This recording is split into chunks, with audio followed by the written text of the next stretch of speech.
برداشت کرنا فلسطینیوں کی قسمت میں لکھ دیا گیا ہے۔ جس بے حسی کا مظاہرہ مسلم دنیا کے حکمران کر رہے ہیں وہ انتہائی شرمناک ہے۔ بظاہر تو ایسا لگتا ہے کہ ایران سے بڑھ کر فلسطینیوں کا کوئی ہمدرد نہیں، لیکن عملاً ایسا بالکل نہیں۔ اسرائیل کی حالیہ کارروائیاں ایک سوچی سمجھی سازش ہے۔ ناظرین، موجودہ تنازع اور اسرائیلی بربریت نے ایک بار پھر یہ بات واضح کر دی ہے کہ عرب ممالک، مسلم امہ یا انسان دوست عالمی طاقتیں فلسطینیوں کی حفاظت نہیں کر سکتی۔ السلام علیکم ناظرین، فلسطین خون سے رنگین ہے۔ انبیاء کی سرزمین میں قیامت صغریٰ اپنی پوری آب و تاب پر ہے۔ ایک طرف نہتے فلسطینی ہیں تو دوسری طرف انسانی خون کے پیاسے انتہا پسند صہیونی، جن کی پیاس بجھنے میں نہیں آ رہی۔ آج بھی ایسا محسوس ہوتا ہے کہ فلسطینی اس روئے زمین کے باشندے نہیں بلکہ کسی اور سیارے کے باسی ہیں، جن کے جسموں پر جدید ترین ہتھیاروں کا تجربہ کیا جا رہا ہے۔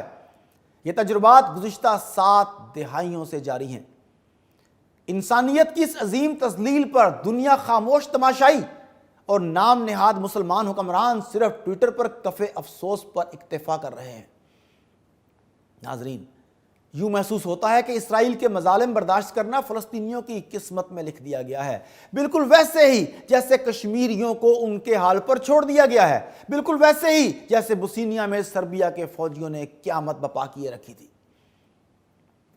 دوستو، مسلم دنیا کی حالت واقعی قابل ترس ہے۔ ان کا ہدف صرف اسرائیل کے خلاف نعرہ زنی اور پرچم جلانے تک محدود ہے۔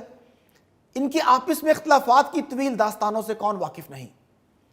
کسی میں قابض صہیونیوں اور ان کے سرپرست امریکہ سے باز پرس کی جرت نہیں، بلکہ اب تو اعلانیہ اسرائیل کو تسلیم کرنے کا نہ ختم ہونے والا سلسلہ شروع ہو چکا ہے۔ فلسطین کی تاریخ پر بہت کچھ لکھا جا چکا ہے اور بہت کچھ لکھا جائے گا، لیکن جس بے حسی کا مظاہرہ مسلم دنیا کے حکمران کر رہے ہیں وہ انتہائی شرمناک ہے۔ اور دوسری جانب خود فلسطینیوں کے درمیان بد اعتمادی کی بھی اپنی ایک تاریخ ہے، جس کی قیمت فلسطینی آج تک چکا رہے ہیں۔ یقین نہ آئے تو فلسطینی صدر محمود عباس کا بیان دیکھ لیجئے، جس میں انہوں نے اسرائیل اور حماس تنظیم کو فلسطینی اراضی میں امن و امان کے بگاڑ کا ذمہ دار ٹھہرایا ہے۔ انہوں نے یہاں تک کہا کہ بنیامین نیتن یاہو ذاتی طور پر حماس کو مالی رقوم منتقل کرتے رہے ہیں جس سے وہ ہتھیار خریدتی ہے، جبکہ ان ہتھیاروں کے استعمال کی قیمت فلسطینیوں کو ادا کرنی پڑتی ہے۔ محمود عباس نے حماس تنظیم اور اسرائیل کو ایک ہی خانے میں رکھتے ہوئے یہ باور کروانے کی کوشش کی کہ دونوں کا مقصد فلسطینی اتھارٹی کو سیبوتیج کرنا اور مسئلہ فلسطین کے ایسے حل مسلط کرنا ہے جو صرف حماس اور اسرائیل کی خواہشات کے مطابق ہوں۔ ناظرین، مجھے یہ کہتے ہوئے افسوس ہوتا ہے کہ فلسطینیوں کے مابین اتحاد نہ ہونے کی بڑی وجہ کچھ اپنے مسلمان ممالک ہیں جن کے اپنے اپنے مفادات ہیں۔ کیا اس بات میں کوئی شبہ ہے کہ عرب، بحرین، کویت اور مصر حماس کے خلاف کس قسم کے خیالات رکھتے ہیں؟ کیونکہ یہ ممالک اخوان المسلمین کو پسند نہیں کرتے، اس لیے حماس ان کی گڈ بکس میں نہیں۔ نظریاتی طور پر حماس چونکہ اخوان سے متاثر ہے، لہٰذا عرب کے طاقتور حکمران اسے اپنے لیے خطرہ سمجھتے ہیں۔ دوسری جانب ترکی اور قطر کا جھکاؤ ہمیشہ حماس کی طرف رہا ہے۔ ہمیشہ یہ دیکھا گیا کہ اسرائیل اور حماس کے درمیان فائر بندی کے لیے قطر نے ہی اہم کردار ادا کیا، جبکہ ترکی بھی قطر کے چینل سے حماس کی پشت پناہی کرتا ہے۔ ناظرین، یہاں ایک دلچسپ کیریکٹر ایران کا ہے، جو بظاہر تو فلسطینیوں کی دوستی کا دعوے دار ہے، لیکن ان کا طرز عمل انتہائی مشکوک اور حیران کن ہے۔ یہ فلسطینیوں سے دوستی کی قسمیں کھاتے ہیں، لیکن ہمیشہ برے وقت انہیں اسرائیل کے رحم و کرم پر چھوڑ دیتے ہیں۔ بظاہر تو ایسا لگتا ہے کہ ایران سے بڑھ کر فلسطینیوں کا کوئی ہمدرد نہیں، لیکن عملاً ایسا بالکل نہیں۔ کہا جاتا ہے کہ ایران حماس کو شہ دے کر اسرائیل کے خلاف اکساتا ہے تاکہ لبنان میں اپنی پراکسی حزب اللہ کو اسرائیل کے غیظ و غضب سے بچا سکے۔ اس کی ایک مستند مثال 2006 کی اسرائیل اور حزب اللہ کی جنگ ہے، جس میں حیران کن طور پر اسرائیل نے لبنان سے متصل فلسطینی بستیوں کو نشانہ بنایا اور اسرائیل نے اپنا مقصد حاصل کر لیا، کیونکہ فلسطینی لبنانی سرحد چھوڑنے پر مجبور ہو گئے۔ ایک عام مفروضہ یہ بھی ہے کہ ایران خطے میں اپنے مفادات کے تحفظ کو یقینی بنانے کے لیے فلسطینی گروپوں کو ایک دوسرے کے خلاف استعمال کرتا ہے تاکہ مرکز نگاہ فلسطین رہے۔ ناظرین، غیر جانبدار عرب میڈیا میں یہ بات بھی زبان زد عام ہے کہ آج تک کی ناکامی کی ایک وجہ یہ بھی ہے کہ حماس سمیت فلسطینی قیادت عالمی طور سے ملنے والے مالی وسائل کی وجہ سے بھی فلسطینی عوام کی حقیقی آواز بننے کی بجائے ان ممالک یا عناصر کے مفادات کی نمائندہ بن چکی ہے جو ان کا اقتدار قائم رکھنے کے لیے مالی اور اسٹریٹجک امداد فراہم کرتے ہیں۔ یہی وجہ ہے کہ آزادی کا مشترکہ مقصد ہونے کے باوجود مختلف فلسطینی گروہ کبھی مل بیٹھ کر کام کرنے پر راضی نہیں ہوتے۔ جب تک یہ صورتحال تبدیل نہیں ہوگی اس وقت تک اسرائیلی پالیسی یا فلسطینی عوام کی حالت زار بھی تبدیل ہونے کے آثار نہیں۔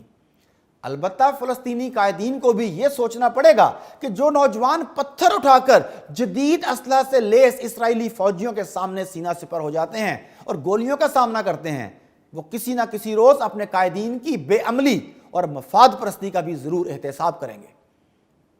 ناظرین، غیر جانبدار عرب حلقوں کا اصرار ہے کہ در حقیقت مین سٹریم فلسطینی قیادت سے علیحدہ اور جارحانہ رویہ اختیار کرنے پر ہی حماس کو غزہ میں بے پناہ مقبولیت حاصل ہوئی تھی، لیکن حماس کے لیڈرز بعض مخصوص ممالک کے عالمی اور ریجنل ایجنڈے کا حصہ بن چکے ہیں۔ مفاد فریب اور گروہی تعصبات کی بنیاد پر اختیار کیے گئے یہ رویے فلسطینی عوام کی آزادی اور زندگی دونوں کے لیے خطرہ بنے ہوئے ہیں، انہیں بہر صورت تبدیل کرنا ہوگا۔ اس کا آغاز فلسطینیوں کی نئی نسل میں پیدا ہونے والے شعور سے ہوگا۔ میرے دوستو، اسرائیل کے مظالم سے کون واقف نہیں؟ گزشتہ 3 ہفتوں کے دوران 200 سے زائد فلسطینی شہید ہو چکے، ہزاروں افراد ہسپتالوں میں پڑے ہیں، سینکڑوں عمارتیں اور گھر ملبے کا ڈھیر بن چکے۔ اس کے جواب میں حماس کی طرف سے جو راکٹ اسرائیل پر فائر کیے جاتے ہیں ان میں سے 90% کو اسرائیلی میزائل شکن نظام آئرن ڈوم راستے میں تباہ کر دیتا ہے۔ آپ خود اندازہ کر لیجئے کہ جس ملک نے مصر، شام اور اردن کی افواج کو ایک ہی وقت میں دھول چٹا دی ہو، نہتے فلسطینی کتنی دیر اس کے سامنے مزاحمت کر سکتے ہیں، وہ بھی کسی مدد کے بغیر؟ ان حالات میں ان بیچاروں کی قسمت میں یہی لکھا جا چکا ہے کہ وہ اسرائیل کے ظلم کا نشانہ بنتے رہیں۔ یہ بالکل ویسی صورتحال ہے جس کا پاکستان کے سابق وزیر اعظم حسین شہید سہروردی نے 1956 میں اظہار کیا تھا۔ اس سال جب مصر کی طرف سے نہر سویز کو نیشنلائز کرنے پر فرانس اور برطانیہ نے مصر پر حملہ کیا تو تب پاکستان میں حسین شہید سہروردی وزارت عظمیٰ کے عہدے پر فائز تھے۔ مصر کی صورتحال پر کسی تقریب میں ان سے پوچھا گیا کہ آخر مسلمان ممالک مصر کا ساتھ کیوں نہیں دیتے؟ اس پر انہوں نے کہا وہ کیا مقابلہ کریں گے، ان کی تو اپنی صورتحال 0 جمع 0 جمع 0 برابر 0 کے مانند ہے۔ اگر اس صورتحال میں آج کوئی فرق پڑا ہے تو چند مزید صفروں کا اضافہ ہوگا، البتہ نتیجہ وہی ہے۔ افسوس کا مقام یہ ہے کہ مستقبل میں بھی صورتحال میں تبدیلی کی کوئی صورت نظر نہیں آ رہی۔ ناظرین، ہم یہ بھی جانتے ہیں کہ گزشتہ کئی سالوں سے مقبوضہ علاقوں میں آبادی کے تناسب کو تبدیل کرنے کے لیے مغربی کنارے اور مشرقی یروشلم میں موجود اسرائیلی بستیوں میں تیزی سے توسیع کی جا رہی ہے۔ اس دوران غزہ کے مستقل محاصرے کی وجہ سے وہاں موجود 20 لاکھ سے زائد فلسطینیوں کی زندگیاں ناقابل برداشت حد تک مشکل ہو گئی ہیں۔ اسرائیل کی جانب سے فلسطینیوں کے خلاف نسلی امتیاز کی وجہ سے پہلے بھی ایک لاوا پک رہا تھا جو اب پھٹ پڑا ہے، اور شاید اب یہ ایک نئی انتقاضہ کی شروعات ہو۔ ناظرین، آپ کو یہ بات سمجھنی چاہیے کہ اسرائیل کی حالیہ کارروائیاں ایک سوچی سمجھی سازش ہے۔ یہ اس جنگ کا تسلسل ہے جسے ایک فلسطینی اسکالر اور کولمبیا یونیورسٹی کے پروفیسر راشد خالدی نے فلسطین پر 100 سالہ جنگ کا نام دیا ہے۔ سانحہ فلسطین کی جڑوں کا سراغ لگاتے ہوئے راشد خالدی نے اپنی کتاب میں بتایا کہ اس جنگ میں نو آبادیاتی مہم سے متعلق مخصوص نکات موجود ہیں۔ انہوں نے لکھا کہ 1 صدی سے زیادہ عرصے تک فلسطینیوں کو ان کے نو آباد کاروں نے بالکل اسی انداز میں دکھایا جیسا کہ دیگر مقامی آبادیوں کو دکھایا جاتا رہا ہے۔ اسرائیل کا بنیادی مقصد پوری فلسطینی آبادی کو ان کے آبائی علاقے سے مکمل طور پر بے دخل کر دینا ہے۔ یہاں ایک اور نقبہ جاری ہے جو شاید گزشتہ نقبے سے زیادہ بے رحم ہو۔ اپنے سب سے بڑے سرپرست امریکہ کی جانب سے غیر مشروط حمایت نے اسرائیل کو پورے مقبوضہ علاقے کو ہڑپ کرنے کی چھوٹ دی ہوئی ہے۔ ناظرین، کتنی شرمناک بات ہے کہ ایک کے بعد ایک آنے والی امریکی حکومتوں نے بھی اسرائیل کے جنگی عزائم میں کھل کر ان کا ساتھ دیا۔ ٹرمپ انتظامیہ نے تو اسرائیل کو اس کے توسیع پسندانہ عزائم میں کھلی چھوٹ دے رکھی تھی۔ ٹرمپ نے امریکی سفارت خانے کی یروشلم منتقلی کا حکم دیا اور مقبوضہ علاقوں میں نئی بستیوں کی تعمیر کی منظوری بھی دی۔ ٹرمپ نے یہودی ریاست کے ساتھ ایک آزاد فلسطینی ریاست کے 2 ریاستی منصوبے کو بھی غارت کر دیا۔ یوں اسرائیل کے جنگی جرائم میں مزید اضافہ ہوا۔ ستم ظریفی دیکھیے کہ ٹرمپ نے کچھ مسلم ممالک کو بھی اسرائیل کو تسلیم کرنے کی طرف راغب کیا، جس سے اسرائیل کو اپنے نو آبادیاتی قبضے کو مضبوط کرنے کا حوصلہ ملا۔ گزشتہ کچھ سالوں سے ہمیں فلسطینی آبادی کے سیاسی اور معاشی استحصال میں اضافہ نظر آ رہا ہے۔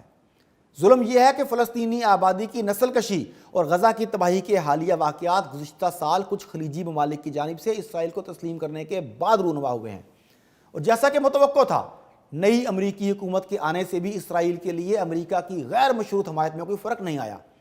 اگرچہ بائیڈن انتظامیہ کا نقطہ نظر کئی حوالوں سے ٹرمپ انتظامیہ سے بہتر ہے، لیکن پھر بھی یہ اسرائیل کی تازہ جارحیت اور غزہ میں معصوم بچوں اور عورتوں کے قتل پر شرمندہ دکھائی نہیں دیتی۔ ناظرین، کتنے شرم کی بات ہے کہ جب اسرائیلی طیارے غزہ کی شہری آبادی پر بمباری کر رہے تھے، اس دوران امریکہ نے جنگ بندی کروانے کی کوشش تو دور، اس جارحیت کی مذمت تک نہیں کی۔ امریکہ اقوام متحدہ کی سیکیورٹی کونسل کا اجلاس بلانے میں بھی رخنہ انداز ہوا، جس سے اسرائیل کو اپنی جارحیت جاری رکھنے کے لیے مزید وقت مل گیا۔ بائیڈن انتظامیہ نے جنگ بندی سے متعلق سیکیورٹی کونسل کے بیانات کو بھی روک دیا۔ امریکی secretary of state Antony Blinken نے بڑی ڈھٹائی اور بے غیرتی سے کہا کہ اس بات کا فیصلہ فریقین کو کرنا ہے کہ وہ جنگ بندی چاہتے ہیں یا نہیں۔ اس بیان کا مطلب یہ ہے کہ فوجی کارروائیوں کو روک کر اس بحران کا حل تلاش کرنے میں اسرائیل کے لیے کوئی فائدہ موجود نہیں۔ ناظرین، موجودہ تنازع اور اسرائیلی بربریت نے ایک بار پھر یہ بات واضح کر دی ہے کہ عرب ممالک، مسلم امہ یا انسان دوست عالمی طاقتیں فلسطینیوں کی حفاظت نہیں کر سکتی، بلکہ انہیں خود اپنی طاقت بننا ہوگا اور اسرائیل کی استبداد اور امریکہ جیسی سپر پاور کے غیر انسانی طریقے سے نجات حاصل کرنے کے لیے مناسب اور قابل عمل حکمت عملی اختیار کرنا ہوگی۔ اسلامی دنیا کی طاقت کا مظاہرہ چند روز قبل اسلامی تعاون تنظیم کے اجلاس میں دیکھا جا چکا ہے، جہاں مختلف ممالک اپنے اپنے مفاد کے مطابق فلسطین اور غزہ کے مظلوم عوام کو دلیل کے طور پر استعمال کرتے رہے۔ اسی کا نتیجہ ہے کہ 57 ملکوں کے اس نام نہاد اتحاد کے اجلاس کی اتنی بھی اہمیت نہیں تھی کہ اہم مغربی ممالک میں اس خبر کو نمایاں طور پر شائع کیا جاتا یا کسی تبصرے میں یہ بیان ہوتا کہ اتنی بڑی تعداد میں اسلامی ممالک اسرائیلی حکمت عملی کو مسترد کرتے ہیں۔ حقیقت تو یہ ہے کہ اگر OIC میں شامل ممالک اسرائیل کی مذمت میں حقیقی معنوں میں ہم آواز ہوتے اور اجلاس کے دوران کی گئی تقریریں واقعی مسلمان لیڈروں کے دل کی آواز ہوتی، تو امریکہ کو کم از کم سلامتی کونسل میں ایک بے ضرر قرارداد کے راستے کی دیوار بننے کا حوصلہ نہ ہوتا۔ اس تصویر کا سب سے المناک پہلو یہ ہے کہ متعدد مسلمان ممالک ایک طرف اسرائیلی جارحیت اور امریکی بے حسی پر گرم جوش تقریریں کرتے ہیں، لیکن اس سے پہلے امریکہ کو فلسطینی مزاحمت کاروں کے خلاف اپنے مکمل تعاون کی یقین دہانی کروا چکے ہوتے ہیں۔ ناظرین، یہ بات طے ہے کہ جب تک فلسطینی حماس، الفتح، القسام بریگیڈ اور دیگر نت نئے گروپوں میں تقسیم رہیں گے، اسرائیل کے مظالم ختم نہیں ہوں گے۔ فلسطینیوں کو سمجھنا ہوگا کہ متحد ہوئے بغیر نہ مسلم دنیا خواب خرگوش سے جاگ سکتی ہے، نہ ہی عالمی برادری کچھ کر سکتی ہے۔